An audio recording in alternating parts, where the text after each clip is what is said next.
香港電台有份舉辦嘅亞太廣播聯盟機械人大賽咧，今個月底23號就會喺醫館度舉行㗎啦。咁啊，亞太區裏頭唔同大學嘅團隊啦，咁啊帶埋佢哋所研發嘅機械人嚟到香港作競賽。咁啊，呢啲場合其實我哋都睇到，即係年輕人嗰個創意思維好犀利啦，亦都藉住呢啲機會啦，可以讓佢哋喺一啲工程科技方面咧，做一啲知識嘅交流嘅。其實數碼港一直以來都係其中一個使命，都係想係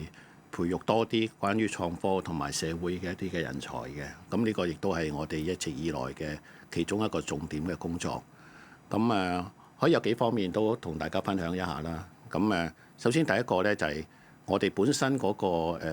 培育計劃，即係嗰個 incubation program， 其實本身已經係一個培育年青人嘅一個平台嚟㗎啦。咁包括我哋每一年超過100間嘅一啲所謂喺經過一個好激烈嘅遴選之下，好多年青人就通過呢個計劃進入咗我哋園區，係參加我哋一個培育計劃，亦都好開心咧。呢啲公司亦都喺10幾年之後，今日咧亦都係一啲成為一啲嘅上市公司或者一啲嘅龍頭企業咁樣。呢個係其中嘅一個方向啦。一啲在學嘅一啲嘅學生嘅一啲嘅培育，或者係頭先我都提及過點樣去提升佢哋對創科嘅興趣，同埋令到佢哋對創科嘅未來有一個信心。咁呢個亦都係其中我哋其中一個好重要嘅工作嚟嘅。